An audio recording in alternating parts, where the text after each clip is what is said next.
are often tossed and driven on the restless sea of time. Summer skies and howling tempests of succeed a bright sunshine. In that land of perfect day, when the mists are rolled away, we will understand it better by and by, by and by. By and by, when the morning comes, when the saints of God are gathered home, we'll tell the story how we've overcome.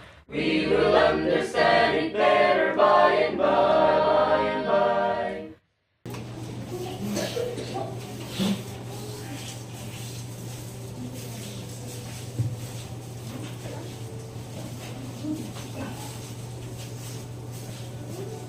Good morning mga kapatid.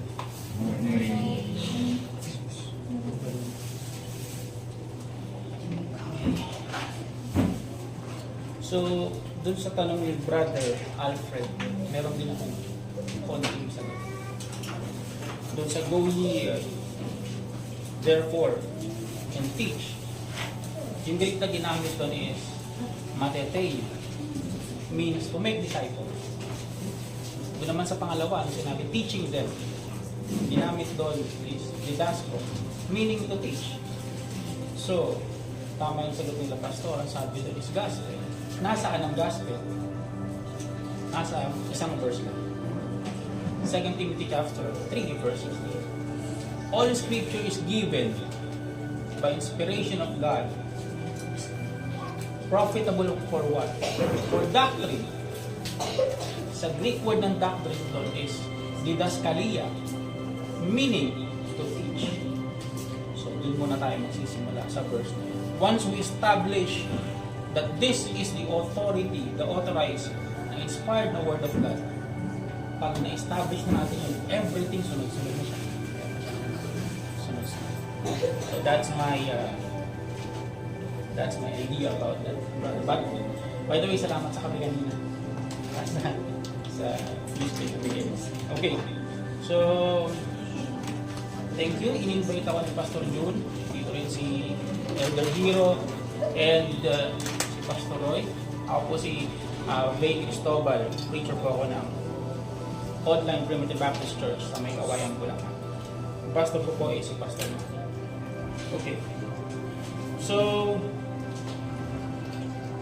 magandang umaga mga kapatid. And right now, bago natin simulan yung message, I want to ask a question that will resonate for each of us. Well, first question is, have you ever felt like you failed many times to serve God?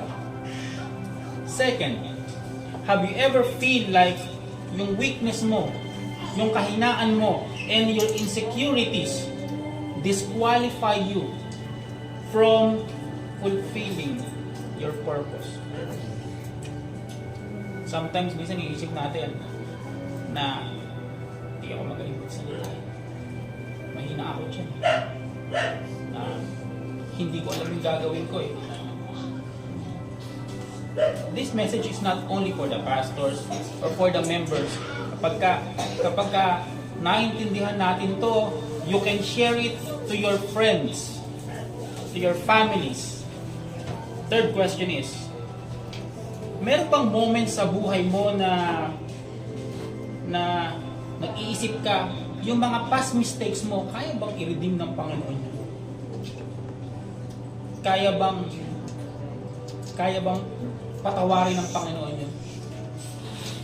So kung ang sagot mo doon sa tatlong tanong na yun is yes, this is the message for you, mga kapatid. Because we're talking about today about a man na dumanas ng failure, ng inadequacy, ng hindi niya, parang feeling niya sarili niya, hindi siya worthy. And tumakbo siya dun sa calling niya. But despite all of that, God chose him to lead His people. Do you have any idea who's this man? Yes. Let's all pray.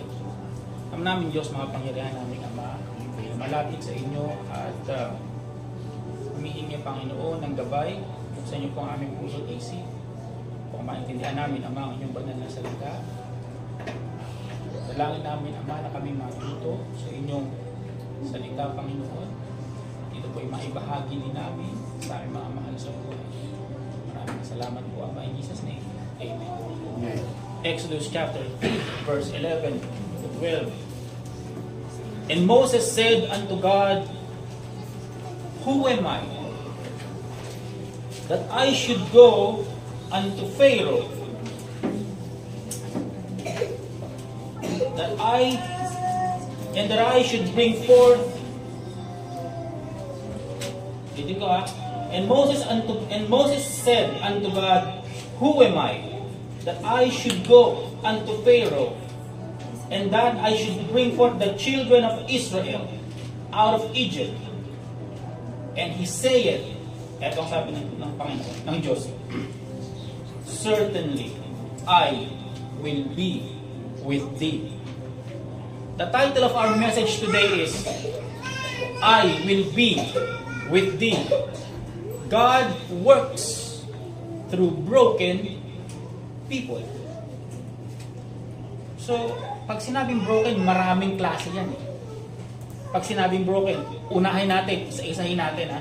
Dahil hindi natin alam na may mga tao, may mga nakikita ka kasalamuha ka, it's either your mother, your father, your brother, your sister, your friends, na you will see outside or outwardly na they are strong. Kaya nila. But inwardly, they are broken. First example is emotional brokenness. Tignan nyo kung dumaan din kayo dito. Emotional brokenness. Ito yung merong deep emotional pain and distress. Nanggagaling to minsan sa trauma, sa rejection, sa mahabang stress, depression, anxiety, kalungkutan, grief from loss, trauma from abuse. Isa yan. Check yourself kung meron kayo yan. Second, na klase ng brokenness is spiritual brokenness. This type of brokenness involves struggle with faith. Ito yung minsan nagdududa ka. Dumarating minsan sa anak ng Diyos yung nagdududa. Or a sense of disconnected from God. Yung minsan parang nararamdaman mo, hindi siya sumasagot, He is silent. All the doors are closed. It can arise from personal crisis, unanswered prayers. Pag hindi sinasagot ng Panginoon yung mga dalangin mo, kakaroon ka minsan spiritual brokenness. Lord, why? Piling mo nadudurog ka sa loob. You know? Example, yung feeling na inabandona ka ng Panginoon. Meron kang spiritual dryness. Parang nang lalamig ako. Hindi na ako ganun kainit sa'yo. Hindi na ako ganun kainit mag-pray. Hindi na ako ganun kainit na umaten sa church. Spiritual brokenness. Third, relational brokenness. Check your heart, brother and sister, if you experience this. Okay? At kung meron din kayong kaibigan na meron ganito. Ito yung brokenness na interpersonal relationship na nagre-resulta yan from conflict. Okay, magkaibigan na may conflict ba kayo? Magkapatid, may conflict ba kayo? Betrayal. It can create significant challenges sa family or romantic relationship, even sa mag-asawa. Sisimula yan, example niyan, kung ikaw broken ka, marital problems, yan. Conflict yung magkapatid. Umaating kayo sa church, pero mayroon kayong problema sa bahay, di ba? Broken friendship and unresolved interpersonal issues. Maraming klaseng brokenness, mga ito pa lang yun.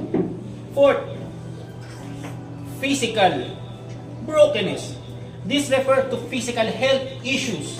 Ito yung mga disabilities that impacts the person's quality of life. Ano yung mga nararamdaman natin? May gout, may diabetes, high blood pressure, chronic illness, injury, any health-related. Minsan, nakakapag-broken din yun sa atin. 5. So, palasak to eh. Another brokenness is financial brokenness. May nakarelate ba? Bakit nagtatawa na kayo sa gilid? Which is true. Financial brokenness relates to struggle with economic stability. Ang hirap umatin, wala kayong pamasahe. Ang hirap umatin, wala kayong pamasahe. Wala kayong pang-offer. Spiritual brokenness, ang dami kong utang. Which can lead to what? To stress. To insecurity. Na feeling mo parang, Lord, naglilingkod naman ako, pero bakit hindi mo ako pinag-bless? Bakit baon pa rin ako sa utang? Do you ever feel that? Naranasan nyo ba yun? Mental brokenness. Pang-anim, this includes mental health struggles like mental illness or cognitive impairment sa pag-iisip. For example, bipolar disorder, overall well-being, schizophrenia, ano yan eh? Parang nag-hallucinate ka. Mental brokenness. Ang dami, no? Pampito, moral brokenness. Ito yung struggle mo with ethics, yung paggalang mo, decision making, nagre-resulta yung sa guilt. May guilt ka, meron kang shame, at feeling mo sarili mo, hari ka ng sablay. It's also feeling broken ka. Hindi ko kaya. Kasi may ganito ako. At yan, nagpapatong-patong yan. Hindi lang isa meron tayo. Worse kung lahat meron tayo. Identity brokenness. This type of brokenness relates to issues with self-worth. Lord, hindi ako worthy. Hindi ko kayang tumayo. Kasi may ganito ako. Lord, hindi ko kayang magsalita. Lord, hindi ko kayang mag-share sa kaibigan ko. Lord, hindi ko kayang mag-share o ipangaral kita. Kasi hindi ako maayos eh. See? Self-perception, yung wala kang purpose, yung kumbaga hindi makita sa yung sinasabi mo.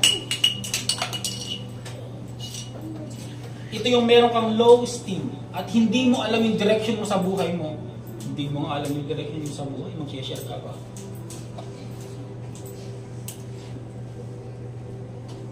Nagigets niyo ba? Mga kapatid. Kuya Bey, ang dami naman. Pang-siyam. Societal brokenness. Ito yung brokenness na mayroong systemic issues, injustice, discrimination, sa magkakapit-bahay na yan, hindi kayo okay. Actually, dito kanina, inisip ko. Yung pastor, magaling eh. Why? Mahirap yung testimony ng isang pastor na dito kasama niya kapitbahay niya, member niya. Dahil kapag hindi magaling yun, maganda yung testimony niya, minsan yung kapitbahay mo sisira. And yung kapitbahay mo, member mo. You get my point? Yan ang strength ng pastor ni dito. Isa sa mga strength. Nakaka-experience itong societal brokenness, experiencing racism, poverty. The last one, pero hindi pa tayo tatapos kasi nagsisimula pa lang tayo. Behavioral brokenness. This refers to patterns of behavior that are self-destructive and harmful. tamad. Tamad ako magbasa ng Bible. Often stemming from deeper emotion and psychological issues. Sa'yo na yun. Ningas pugod ka. Ito yung pinirich ni Pastor na sinasabi na when inconsistency strikes, what is the antidote of inconsistency? Discipline. Diba? Updated ako. Behavioral. Andito yung addiction, compulsive behavior, and self-harm. Sa 10 kinds ng brokenness, kahit isa may naramdaman kayo, kahit bata pa kayo, meron kayong naramdaman niya. Okay? But, when God said, I will be with thee, and God works through broken people. Moses experienced several moments of brokenness in his life. Lahat ng mali niya, lahat ng takot niya and failures became evident. Unahin natin.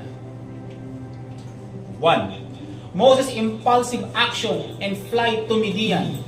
Tignan natin kung ano yung scenario.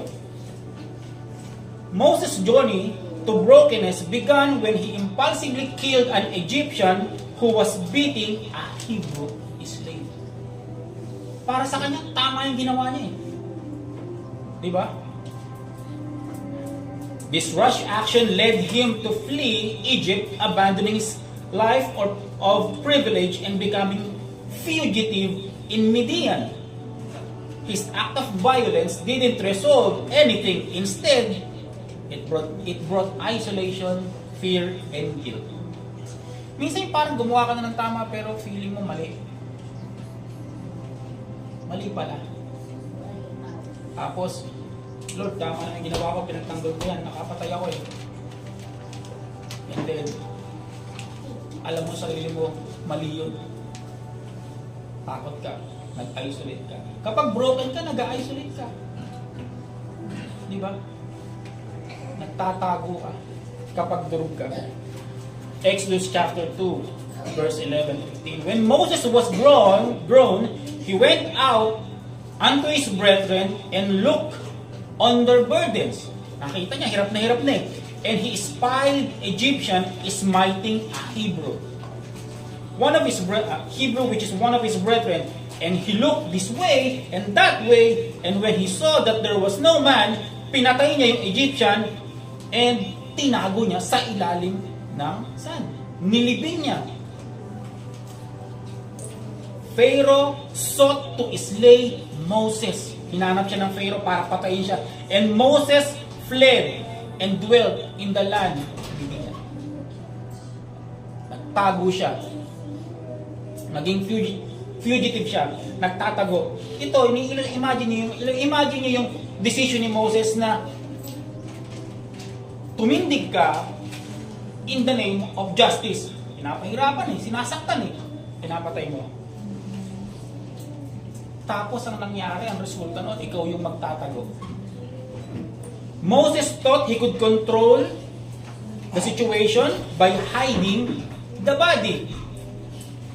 Pero yung sin, guilt, consequences cannot be hid from God. Hindi niya matatago yan. Sa Diyos at sa tao. Tulad ni Moses, sometimes we act impulsively. Trying to fix on our own without seeking God's guidance. When we allow anger and self-reliance to lead us, we often find ourselves in worse situation than before. Yung hindi ka nagko-consult sa Panginoon. Ang mangyayari, maayos na yung buhay ko eh. Eh ginawa mo to. Mas tumindi pang hirap. Sabi nga ng pastors, I don't know if that's a pastor or kaibigan, you're jumping from the pan to the fire. Kumbaga nasa kama ka na, pumunta ka pa sa banig. Our mistakes and failure can push us into hiding. That is familiar. Kung nagkasala sa iba't agad. ba nagtago sila? Just like Moses fled to desert. However, even our brokenness, God sees us and He can meet us in our wilderness moment. Kahit nasa wilderness ka ng buhay mo, imimit ka ng Panginoon kung gagamitin ka niya. Kung paikot-ikot ka, hindi ka makarating dyan sa pupuntahan mo. Umiikot ka lang because of your inconsistencies. Pero God can meet you halfway there kasi may papagawa sa'yo. Kasi may gagawin ka. Even our worst mistake are not beyond God's redemption. Kahit yung pinakamatindi mong kasalanan, kaya i-redeem ng Panginoon. Naniniwala kayo? Kahit gaano katindi, kaya i-redeem ng Panginoon. God uses our failures to reshape us into vessels of His purpose. See? When you feel isolated because of past mistakes, know that God has a plan for you. Kahit nagwa-wander ka sa buhay mo, kahit hindi mo alam yung direction mo. Second, nagsimula na tayo sa kasalanan niya at tumakbo siya. Second, Moses self-doubt at the burning bush. So ito nangyari doon. At the burning bush, Moses was called by God to lead the Israelites out of Egypt. Okay? But despite this divine encounter, Moses was filled with self-doubt. May pagdududa ako sa sarili ko eh. He didn't feel, hindi siya capable. Hindi niya kaya. Hindi siya eloquent magsalita. Hindi siya magaling magsalita eh. Hindi na siya enough for the mission. Lahat yun, hina-highlight niya yung insecurities niya. Sinabi niya yun. Nasa burning bush. Nakausap niya ang Diyos. Exodus 3:11, sabi doon, Moses said unto God, who am I? Sino ko doon? That I should go unto Pharaoh. Pupunta ka, parang ako. Pupunta ako sa presidente. And that I should bring forth the children out of Egypt. Pupunta ako, Lord. Sino ba ako? Hindi nga ako magaling magsalita eh. Doon din ako galing eh. Papatayin nga ako ng Pharaoh doon eh. Tapos pababalikin niyo ako doon. Sabi pa dyan, 4:10 of Exodus, and Moses said unto God, O my Lord, I am not eloquent. Hindi ako magaling magsalita. I am slow of speech and of slow tongue. Makikipagtalas-tasan ka sa taong magaling, educated. Ikaw 40 days kang nagpapastol na lang. Di ba talaga may insecure ka? Tama ba? Now, I want you to think about this. Picture Moses stand before the miraculous burning bush. Nakatayo sa dyan, sa burning bush, yet doubting His word. Kausap na niya yung Diyos dyan, yung burning bush dyan, pero nagdududa pa din siya. Kausap niya na nga yung Diyos eh. Pero tayo, ganoon din tayo eh. Kausap na natin ng Diyos, pinagpapala niya na tayo araw-araw, pero nagdududa pa rin tayo. He had all the reason. Meron lahat ng dahilan na kay Moses na to trust God's power. Nagsasalitang burning bush, but his own feeling of inadequacy clouded his view. Pero hindi niya pa rin yung nakita. Nakita pa rin niya yung sarili niya na hindi ko kaya eh. It's as if he was saying, parang sinasabi niya na sa Panginoon, hindi niya na madiretso na, Diyos ko, Panginoon, mukhang nagkamali kayo ng taong pinili. Mukhang hindi ako dapat ang kinausap niya. Mukhang hindi ako dapat ang tinawag niya. See the point? Nakita niya. Lahat ng wala siya na hindi niya kaya. How often do we respond like Moses when God calls us to something great. Sa tuwing may papagawa sa atin ng Panginoon na something great, bigger than our life, paano tayo mag-respond? Lord, hindi ko rin kaya eh. Lord, hindi ako makatayo sa school, hindi ako makapag-share sa kaibigan ko. Hindi ako makapag-minister. Hindi ko nga ma-share yung Bible, tsaka makapag-buklat ng Bible dyan sa school namin eh. Sa company namin. Nahihirapan yung kaibigan ko, hindi ako makapag-share sa kanya. Hindi ko magamit yung Word of God. Hindi ako makapag-teach ng Word of God. Hindi ako makapag-make disciple, Lord, kasi wala akong alam sa Bible eh. Kasi Lord, hindi ko alam, hindi ko kaya. Nahihiya kasi ako, Lord. We focus on our limitations. Questioning our abilities and worthiness. Instead of focusing on God's limitless power, yung self-doubt ang nagpapakripol sa atin.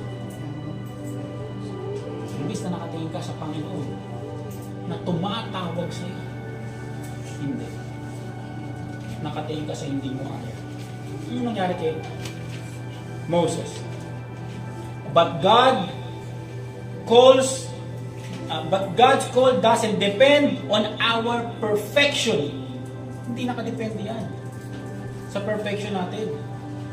Si Jesus, sino ba ang mga tinawag niya? Matatalino? No. Tinawag niya yung mga fishermen. Sabihin natin hindi sila nakapag-aral. He uses imperfect, broken vessels to show His strength. Okay? Now, God's calling is based on His strength, not our qualification. Hindi ako qualified eh. Hindi ako qualified maging preacher. Hindi ako qualified tumindig dito. Hindi ako qualified maging pastor. Pero ang Panginoon nakabase yung hindi sa atin eh. Sa strength niya. In moments of doubt, remember that God equips those He calls.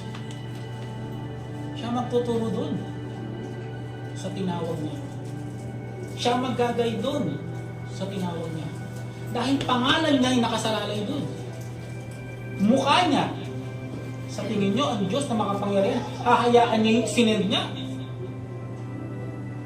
Hindi niya ititrate. No, it's not. When we feel inadequate, means kung tayo feel natin, ano ba ito yung inadequate sa Tagalog? Hindi sapat. Yan. When we feel inadequate, hindi sapat, God is with us. Just as He was with Moses. Kaya sinabi niya, I will be with you. Alam niyo, ang sarap pakinggan ng pag sinabi ng Diyos na, sasamahan kita. God can turn water into wine. God can make barren to become fruitful. Si Sarah. There's nothing impossible with God. Third, that's why God works through broken people. Kikilos ang Panginoon sa inyo. Kikilos ang Panginoon sa atin. Kikilos ang Panginoon sa atin. Kahit ano ka pa. Kahit broken at durog na durog ka pa. Nehemiah, the broken wall. Binild yan. Elijah, nasa Mount Carmel. At nakikipag-contest para ma-win ang mga Israelita. What did Elijah do? Inayos niya yung broken altar ng Panginoon. Doon nilagay yung mga burnt offering na nung isang tawag niya lang, lumabas ang apoy sa kalangitan at yun ay tinupo. The broken altar of God. May purpose siya. Let's continue. Third, Moses' frustration with the stubbornness, sa katigasan ng ulo ng mga Israelites. Moses grew frustrated, naiinis na siya with the constant complaint and rebellion of the Israelites during their journey through the wilderness. Kasi paikot-ikot lang sila. Ang titigas pa ng ulo ng mga Israelite. The burden of leadership became overwhelming, and Moses reached na napuno na siya, even asking God to take his life. Panginoon, patayin niyo na lang ako. Patayin niyo na lang ako. Lumabas na yung inis na. Numbers 11, verse 10 to 15. Moses had said unto the Lord, I am not able to bear all these people alone, because it is too heavy for me.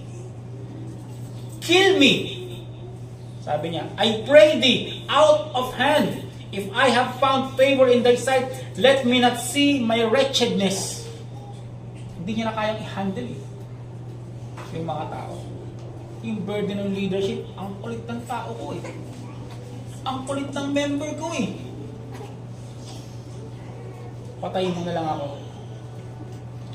Imagine mo yung weight na dala-dala ni Moses na nararamdaman niya, yung inililig niya yung ilang libong tao, ungrateful nation na nasa desert.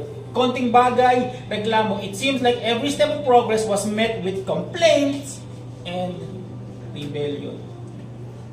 Naranasan niyo na ba tayo, mga magulang tayo, minsan ang daing problema eh.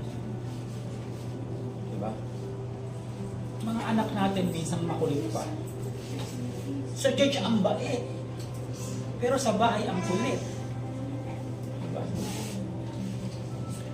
The frustration built up so much that Moses pleaded for God to relieve him from burden. Nasabi niya, patayin na lang siya.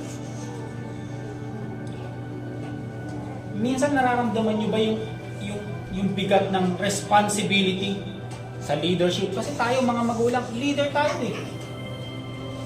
Bawat magulang na nandito, leader tayo. Tama ba? We lead our children. We lead our family. Yung talagang super bigat. When frustration mount and the weight feels unbearable, it's tempting to want to give up. Kaya yung sinasabing brokenness, kapag ka super tindi ka na, parang gusto ko nang bumigay. Gusto ko nang magpakamatay. Sunod-sunod yung problema ko. Patong-patong. But in this moment, God invite us to lean on Him. Ito yung time na mas magtitiwala ka dapat sa Panginoon. When we're broken by life's pressure, God steps in to carry the burden with us. God doesn't expect us to carry life's burden alone. Hindi niya ini-expect na tayo lang yung bumuhat ng problema natin. No. In all thy ways, acknowledge Him. God walks with us. Frustration can lead to breakthrough if we surrender our stress to God. Minsan lang nyo kapag durog na durog ka na, yung wala ka ng kakapitan lubid, mas doon ka lumalakas eh. Mas doon ka tumatapang. Lord, wala na eh. Yung sinasabi ng iba na, sa Diyos na natin pagkatiwala. No. Dapat sa simula pa lang, sa Diyos natin ipagkatiwala. When we feel overwhelmed, we must turn to God who gives rest to the world. Pang-apat. Gusto ko makita nyo yung sarili nyo sa lente na meron si Moses. Moses' disobedience at Meribah. In his frustration, Moses disobeyed God's command at Meribah. Instead of speaking to the rock, instead na magsalita siya sa rock, dahil yun ang utos, Moses struck it twice in anger. Nampas niya yung bato. This act of disobedience cost him the privilege of entering the promised land. Sino mo, malaki yung ginagawa at inuutos sa kanya ng Panginoon, ng Diyos. And then dahil lang sa hindi niya pagsunod, na dapat magsalita ka dyan sa bato na yun, hinampas mo ng 2 beses, hindi ka nakapunta sa promised land. Diba? Parang, Lord, ano ba naman nga? Ang dami kong sinunod sa inyo eh. Pero yung hihampasin ko lang yung bato sa galit ko, hindi ko naman sinasadya eh. Pwede sabihin yun, Lord, nainis lang ako eh. Stress lang ako eh. Hindi ko naman sinasadya eh. Wala na. Dahil sa paghampas niya na yun, hindi siya nakapasok sa promised land na talagang, yun yung talagang gusto niyang mangyari. Diba ang saklat? Numbers chapter 20, verse 10 to 12. And with his rod he smote the rock twice, and the water came out abundantly, and the Lord spake unto Moses, because you believe me not, ye shall not bring this congregation into the land. Hindi lang siya ang hindi nakapasok, kundi yung generation niya. Dahil lang doon sa hindi niya pagsunod at sa pagpokpok niya with anger sa bato. Moses' emotion got the better of him. Imagine he's standing in front of the people, exhausted, galit, letting frustration override faithfulness. Minsan kahit faithful tayo, kapag galit tayo, nawawala yun eh. Nauuna yung emotion over faith. Hindi tayo sumusunod eh. Ano ba yung sabihin mo na? Sabihin mo sa bato. Eh, pagod ka na. Stress ako dahil ako sa trabaho eh. Ang kulit eh. Hinampas mo. Hindi mo na-achieve yung gusto mong ma-achieve. Sayang naman. Moses struck the rock when God simply asked him to speak to it. In that moment, he chose his way over God's way. And there were consequences kapag sinunod mo yung gusto mo at hindi mo sinunod yung utos mo. There will be consequences. Hindi natin alam, no? Meron tayong plano sa buhay. Meron tayong pangarap sa buhay na pinagpe-pray. Pero may pinapagawa siya sa'yo. Hindi mo sinunod. Baka yun yung susi para ma-achieve mo yung gusto mo sa buhay. Para ma-achieve mo yung pangarap. So for this verse, you must be meticulous sa mga inuutos niya. Lord, ito ba? Parang yung tamang hinala ka, Lord, ito bang inuutos mo sa akin? Ito yung magiging susi, Lord, para tuparin mo yung pangarap ko. We would never know. Lord, yung pag-ating ko pa sa church na yan, ito na ba yung sagot sa pangarap ko? Lord, yung pagpunta ko ba dito, pagkausap ko, sa pag-disciple ko sa ganitong tao na to, baka ito yung pinapagawa mo sa akin na magiging katuparan para sa pangarap ko. Even the strongest leader can falter in moments of frustration. Kahit na strong leader ka, kapag frustrated ka, minsan nagkakamali ka talaga ng desisyon. When we allow emotions to control us instead of listening to God, we can miss out on His blessings. Like Moses, we may not see the full fruit of our labor. If we act in disobedience, God will still redeem us through His grace. Pero i-redeem ka pa rin ng Panginoon. Alam niyo bakit si Archangel Michael at si Satanas nag-aaway sa katawan? Nagkaroon ng dispute sa katawan ni Moses? Ang Diyos lang ang nakakaalam kung saan nakabury ang katawan ni Moses. On my personal note, ang Diyos lang ang nakakaalam, ang Diyos lang ang naglibing sa katawan ni Moses. Si Satan gustong malaman yon, pero nirebuke siya. Mahal niya si Moses. Kahit gaano pang kadaming pagdududa sa sarili niya, kahit ang daming complaint, kahit nakokontrol yung emotion niya over sa pagsunod, same like us.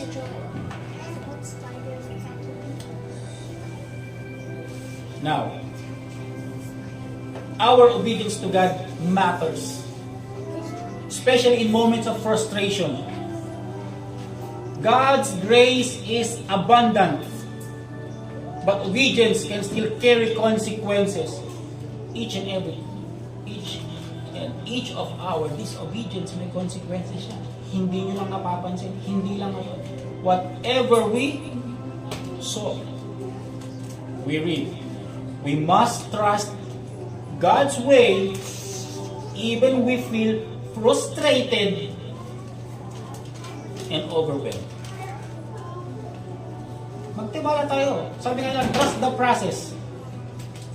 Magtiwala tayo sa pinapagawa ni Lord. Kahit na tayo full of emotions, lalo na kapag broken tayo.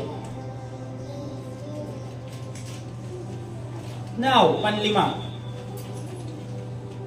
Moses' loneliness as leader. Moses often felt the burden of leadership is weighing on him.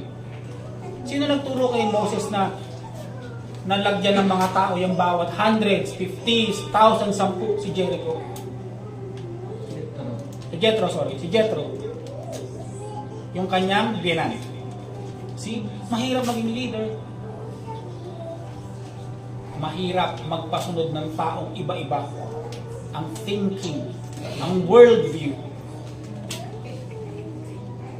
Even though he led an entire nation, Moses experienced loneliness and isolation.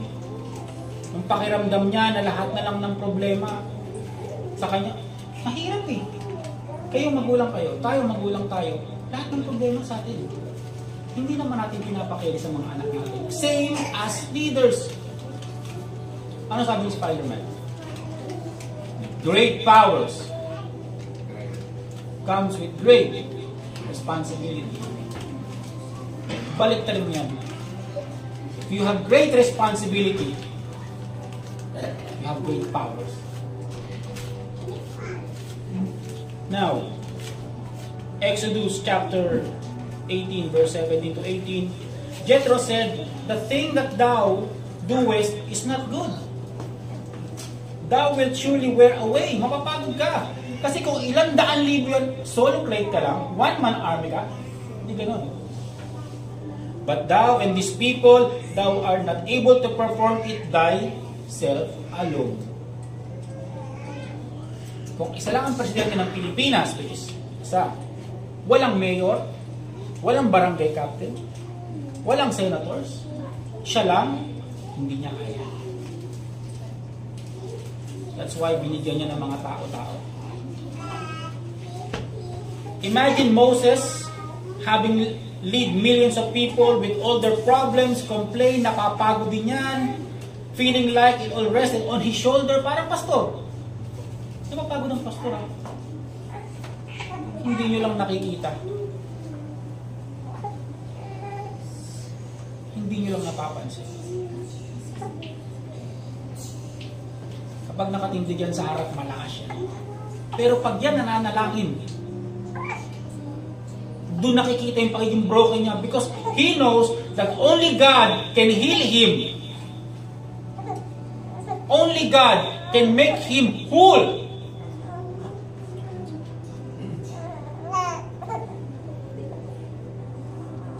Dahil minsan walang makakaintindi sa pastor natin.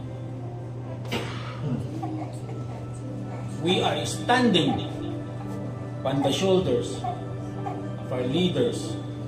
Dala-dala natin ang mga tao natin. Now, leadership often feels lonely. Nakakapagod maging leader, totoo. Tingin sa inyo ng tao, magaling ka. Kayo magulang kayo. Tingin sa inyo ng mga anak nyo, magaling kayo. Kaya nyo dalhin ng problema. Ma, pengin naman baon. Ma, may project kami. Ma, may ganito kami. Pero hindi nila alam, magkano nila laman ang bulsa mo. Sunod-sunod pa yung hingi. Nakaka-relate ba kayo? Pero, hindi nyo naman masabi sa kanila na anak ganito anak ganito, hindi. Nakakalungkot maging leader, lalo-lalo na wala kang mapagsabihan na iba. Wala, dahil alam mo, walang makakaintindi sa iyo eh. Moses was exhausted, feeling like it all rested on his shoulder, until Jethro offered a wise counsel to delegate and share the lead. So ang maganda dito, mayroon tayong pastor dalawa, tatlo. May pastor Jude, may pastor Roy, andito din si pastor Hero, andyan din si brother Alfred, andyan din, unti-unti, di ba? So nakapagtulungan, carrying one another's burden. Leadership often feels lonely, but God designed us to work in community, not in isolation. Sama-sama. We need the support of others in our journey. Tulad ni Moses, dinedelegate niya yung kakayahan niya. Now, even great leaders need help. Minsan ba natanong niya si pastor niyo, kamusta ka na, pastor? Okay ka lang. Elder Hero, kamusta ka na? Baka may pinagdadaanan ka. Pastor Roy, kamusta ka na? Brother Bay, kamusta ka na? See? Ang leaders hindi yan magbo-vocal sa'yo eh. Lalo na ang pastor. No.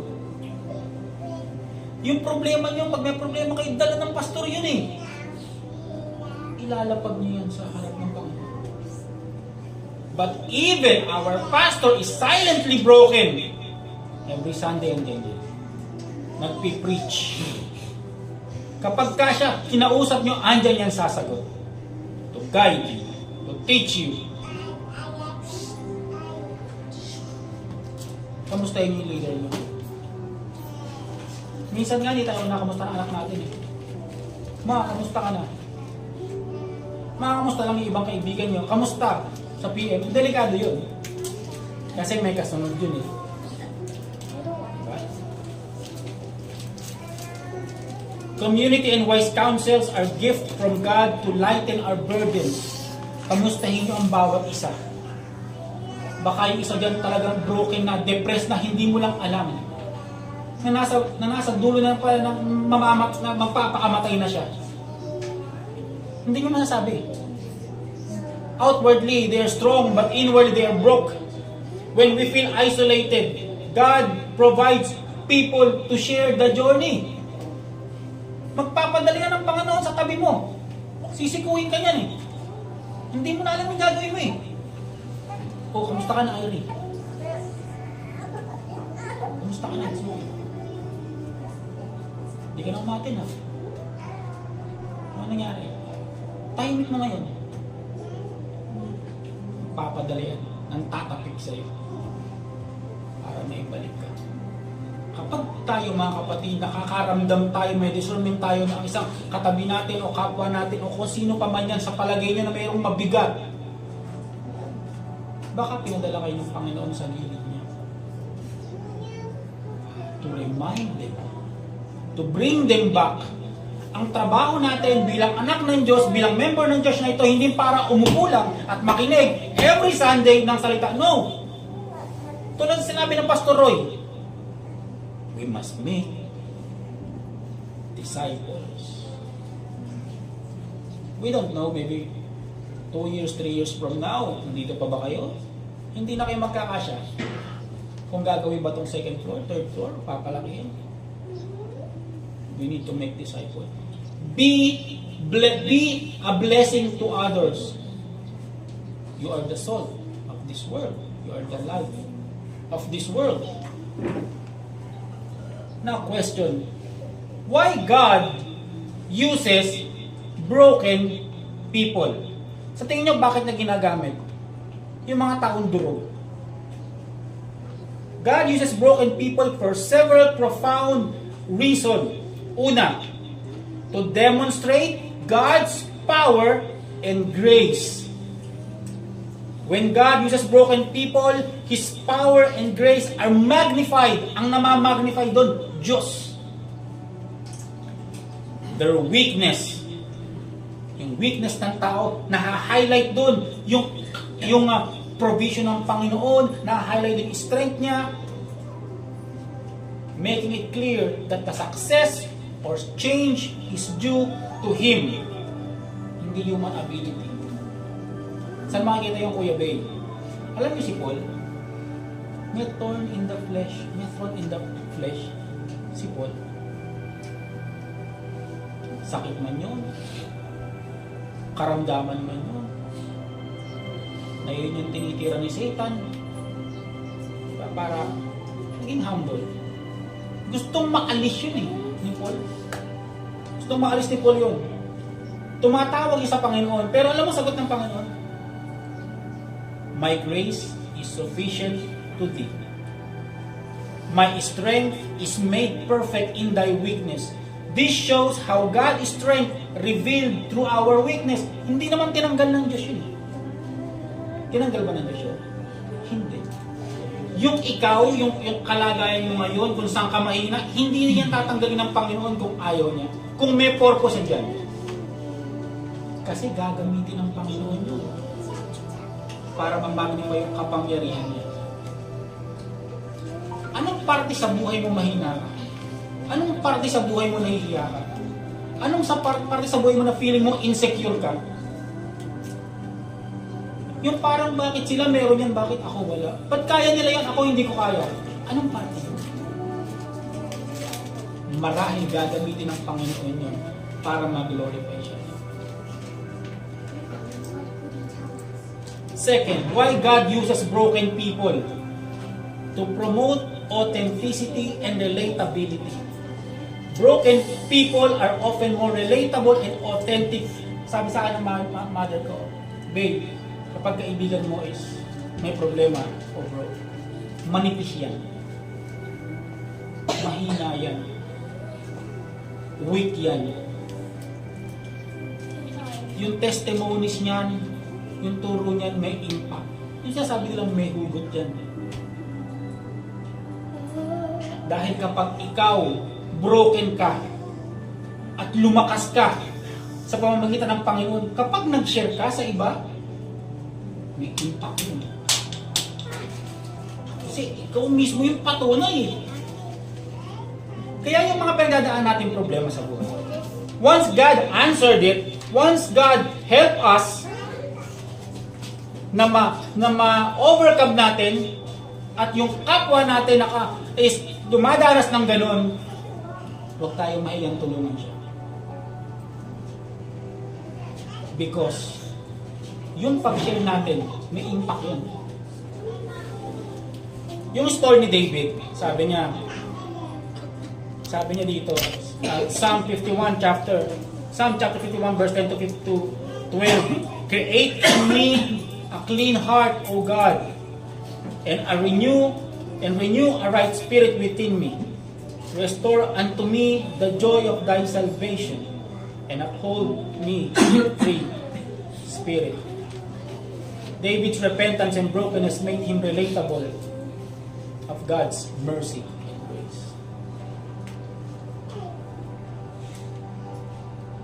Bakit ginagamit ulit ng Panginoon ang taong broken?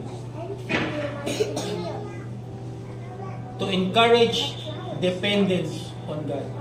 Pag broken ka, sabi nga nung secular na if you have nothing to lose, lahat gagawin mo.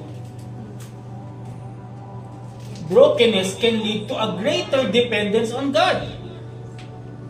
Kaya minsan yung mga doktor pag sinabi na ipagpasagis na lang natin. Kasi wala na eh. Di ba?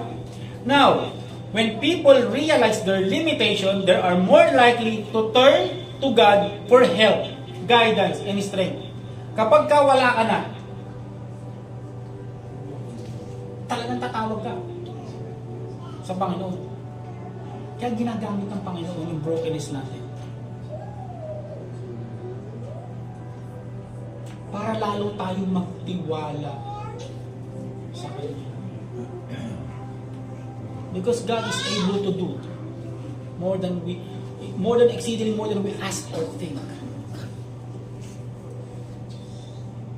Ginagamit ng Panginoon, ginagamit ng Diyos ang broken people to facilitate growth and transformation. Para i-facilitate yung paglago mo at pag-transform mo. Brokenness can be a catalyst for personal change. Pag walang-wala ka na, pag durog na durog ka na, minsan doon ka magbabago eh. Minsan kapag ka talagang sadsad ka na, may mga napanood ako na yung mga na-addict sa drugs. Minsan nung talagang lunong-lunong sila, doon nila mahanap ang Panginoon eh. Dahil minsan kapag ka tayo is broken at wala na tayong masulingan, doon ka na uusal na, Ama, tulungan mo.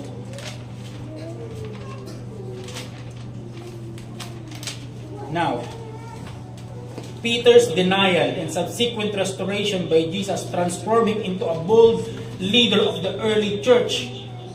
Ito si Peter, ito si Judas, walang pinag-iba yan eh. Si Judas, binitray ang Diyos. Si Peter, dininay ang Diyos. Pero magkaiba ang outcome. Parehas na broken yan. Bago ipako ang Panginoon sa cross, parehas na broken si Judas at si Peter. Pero ikaw, pag broken kayo, isang ginawa niya, nagpatiwakal. But the other one, tumindig. Naging bold leader. See? Which one are you? Kapag durog na kayo, mag-isolate kayo at kikitilin niyo ang buhay niyo? O lalo kayong magtitiwala sa Panginoon and let God use you? You see the point?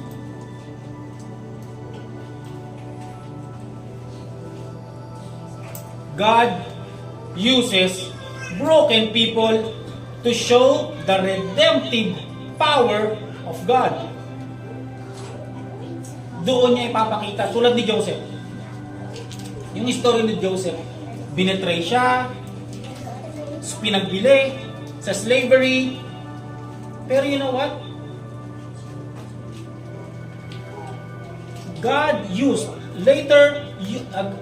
Joseph later used by God to save from famine yung pamilya niya, demonstrate how God redeemed broken situation for greater good. Ang sabi dito, Genesis 50:20, but as for you, nakausap niya yung mga anak niya, you thought evil against me, but God meant it for good. See? Kung ikaw nasa low ka na ng problema mo, gagamitin nyo ng Panginoon para hindi lang i-bless ka, kundi para i-bless pala pamilya mo. Hindi laging ikaw lang eh. Meron kang kasama mo. See? Kaya kung tayo broken tayo, kung meron kakilala tayong broken, tiwala tayo sa Panginoon eh. Kasi hindi natin alam eh, na darating doon yung purpose na unti-unti, makikita mo kasi si Joseph, ine-elevate siya eh. From sa pit, binenta, nag-promote, nakuha, niya yung mga kapatid niya. God can see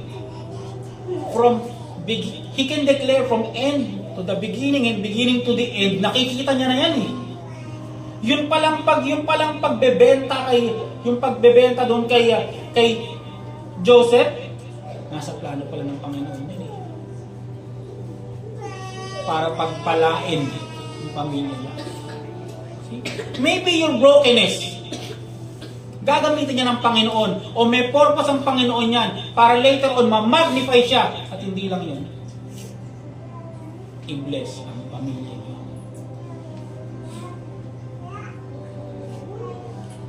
God uses broken people to highlight God's sovereignty and wisdom.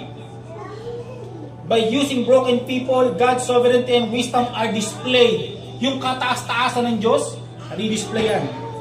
Si Rahab, God used Rahab. Prostitute si Rahab. To protect Israel's spies and become part of the lineage of Jesus. Isipin niyo yun? Prostitute siya. Bayarang babae. Pero ginamit ng Panginoon. At doon din pala sa tao na yon na masama at madumi, meron palang lineage daw si Jesus. See? Rahab was a former prostitute and was a part of God's plan in displaying God's wisdom. Kuya Bing, ang haba ng preaching mo. Please bear with me. Hindi ko alam kung kailan ulit ako tutungtong dito. 2 years ang muli kong punta dito, 2022. God uses broken people para maipakita niya yung compassion and mercy. To those who have experienced brokenness, they are often compassionate and merciful towards others. Alam niyo minsan yung mga nanlilimos. Pansinin niyo yung madalas na nagbibigay sa mga nagpapalimos. Sila yung nakadanas kasi ng gutom noon. Sila yung nakadanas ng hirap at hagupit ng buhay. Kaya naiintindihan nila yung sitwasyon na yun. Ginagamit ng Panginoon yung pagiging broken mo before para maipakita ng Panginoon yung compassion and mercy. Paul's experience of suffering and brokenness gave him a deeper understanding of God's comfort.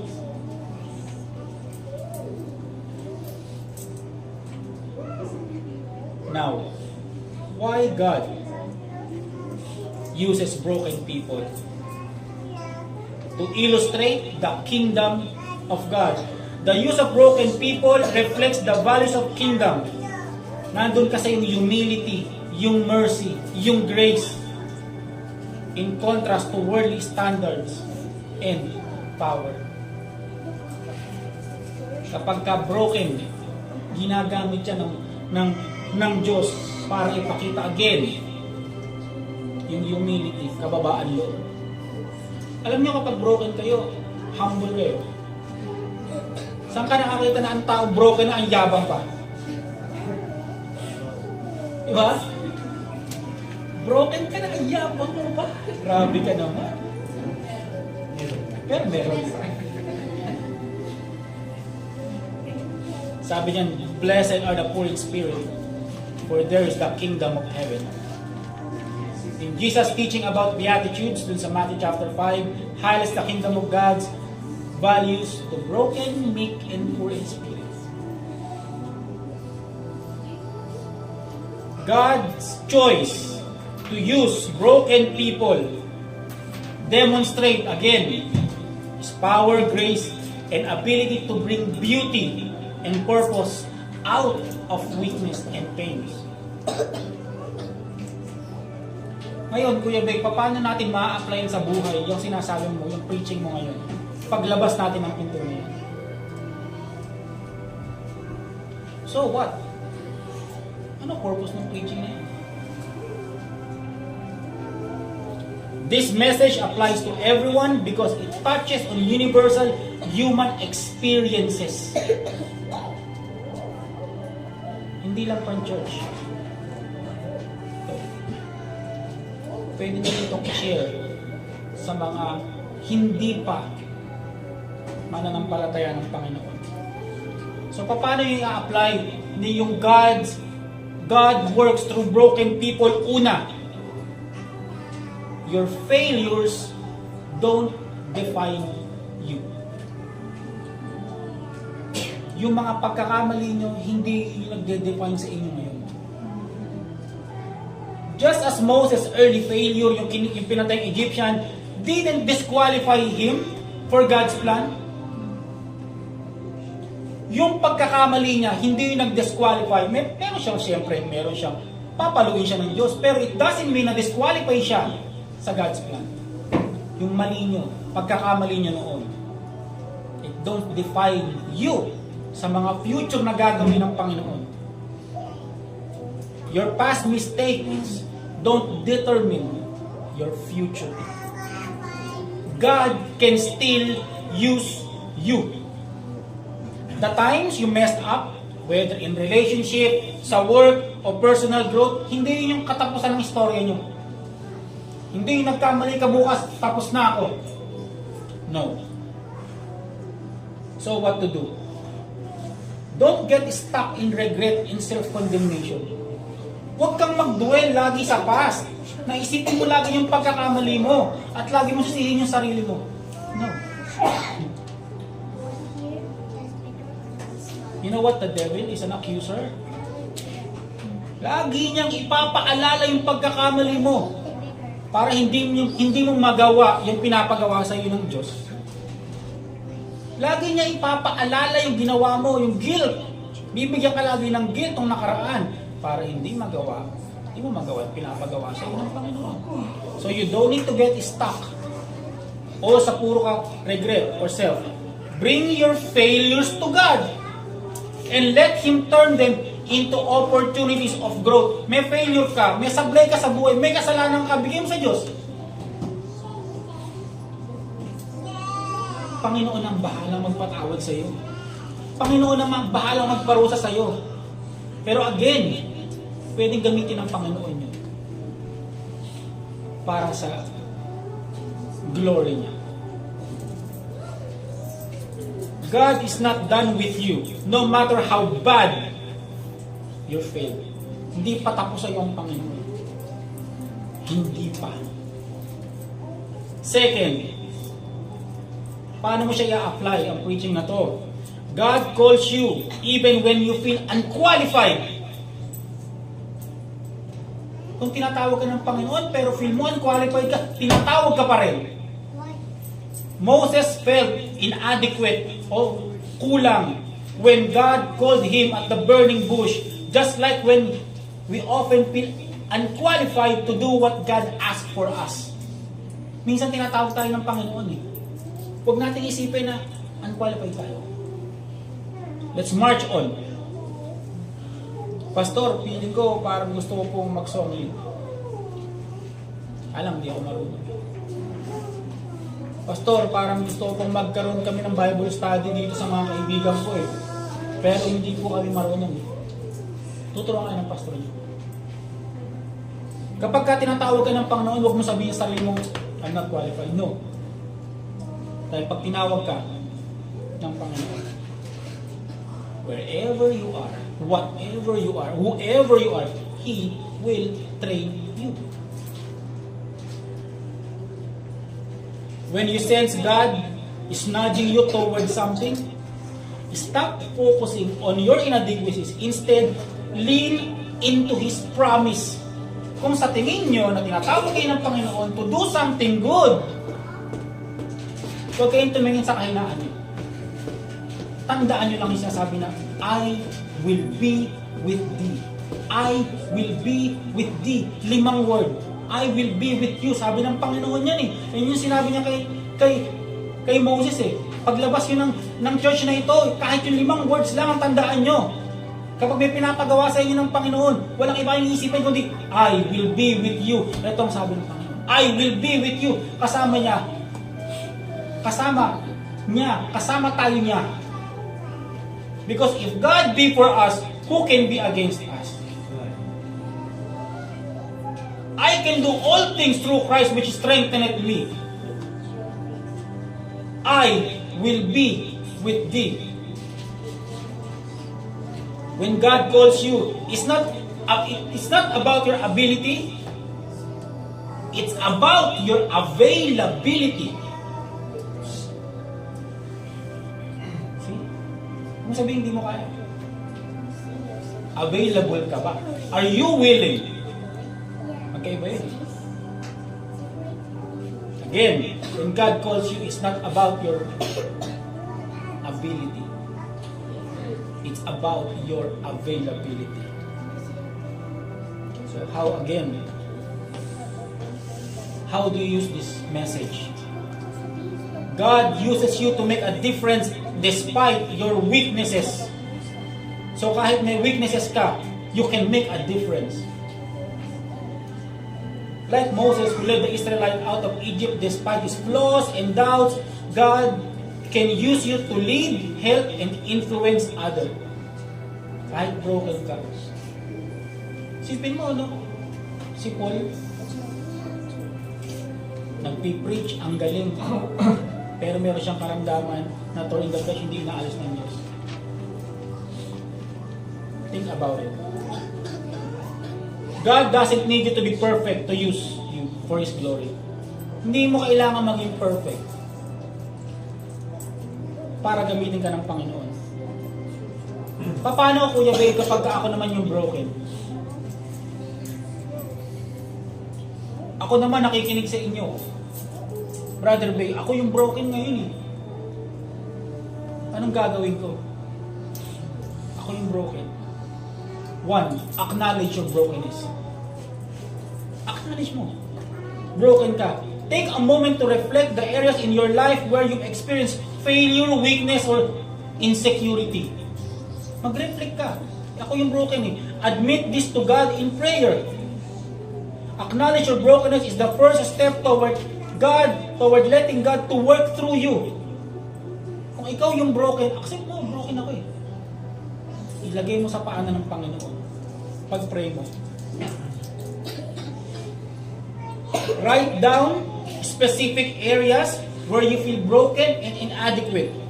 Bring this to God in prayer, trusting that He can transform it into something He can use. Lord, broken ako sa ganitong area ng life ko. Yung diniscuss natin sa akin. Lord, broken ako financially. Lord, broken ako sa pamilya ko. Lord, may problema ako sa ganito. How can you turn it para maging kagamit-gamit para sa iyo? Kung ikaw yung broken, anong gagawin mo? Step out of faith despite inadequacy. Step out of faith. Sige, gawin mo lang. Sunod ka lang. If you feel God is calling you to do something, ministry ba niyan, may bago kang role, na-promote ka, i-reach mo yung other people, magdi-disciple ka, step out even if you feel unqualified. Sige lang. Tuloy lang. Sige lang. Trust God that will equip you along the way. Later on, tuturuan ka ng Panginoon dyan. Unti-unti. Your limitations are not obstacle for God. God is too big for your problem. God is too big for your obstacles. Your availability is more important than your ability. Give me a razor. Pangatlo, kung ikaw yung broken, Razor. ano yung una mong ginawa? Acknowledge mo, sumunod ka lang. Pangatlo, allow God to redeem your failures. Hayaan mong yung Panginoon, yung mga past failure mo, mag-reflect ka on your past failure, instead na mag-stuck ka, sisihin mo yung sarili mo, maniwala ka na ni-redeem ng Panginoon mo. O kaya yung i-redeem ng Panginoon. Maalis yung guilt mo sa sarili mo. Mga kapatid, kung ikaw yung broken, lead and serve where you are. Kung nasan ka ngayon, kung ano yung estado mo ngayon, start leading in whatever sphere you find yourself. Nasan ba ako ngayon? Sino ba yung ginagalawan ko? Ito ba mga katrabaho ko? Ito ba mga kaibigan ko? Magsimula kang mag-lead sa home, sa workplace, sa church. Don't wait for the perfect moment until you feel ready. Lord, ready na ako. No. Kung nasa ka ngayon, mismo, kung feel mo broken ka, okay. Laban lang. Moses wasn't a perfect leader. Meron siyang doubt and struggle, but still God used him to guide the entire nation. Again, kapatid, ikaw yung broken. Embrace your brokenness. Trust God that He can use your brokenness. Take a step of faith. Gawin mo lang, tuloy mo lang, kahit tingin mo, mahina ka. Let God redeem your failures. Kung may pagkakamali ka ng noon, huwag mo sisihin sarili mo, kaya hingi mo ng tawad sa Panginoon yan, go ahead. Lead where you are. Kailangan mo mag-lead, ngayon pa lang maging leader ka. Mag-share ka. Huwag mo hintayin yung perfect moment. As you lead these steps, brothers and sisters, remember that God doesn't call the qualified. Hindi niya tinawag ang mga qualified. He qualifies the called. That's right. Your brokenness is not a barrier to God. Yung brokenness mo, it's an invitation for Him to work through you and me. Let's all pray. Dakila namin Diyos, mga Panginoon namin Ama. Kami man po, Panginoon, ay broken inside. Kayo po nakakaalam nito, Panginoon. Ito po hindi alam ng mga taong nasa paligid namin. Ito hindi alam, Panginoon, marahil na mahal namin sa buhay. But Lord, you can see within us. Lord, use our brokenness to magnify your power, your strength. Use our brokenness, Lord, to glorify you. Use our brokenness, Lord, to be a blessing to others. Use our brokenness, Lord, to become more dependent on you, to trust you more. We acknowledge, Lord, that we are broken. Please help us, Lord, to make us whole. Lord, use our brokenness in order for your power, strength to shine through the cracks of our lives. Meron man po kami, Panginoon, pagkukulang, kasalanan, tawarin niyo po kami. We can't depend to anyone but you alone. Bless us all. In Jesus' name, we pray. Amen. Fear, temptations, hidden snares often take us unawares, and our hearts are made to bleed by some thoughtless word or deed. And we wonder why the test when we try to do our best, but we'll understand it better by and by. By and by, when the morning comes, when the saints of God are gathered home, we'll tell the story how we overcome. We will understand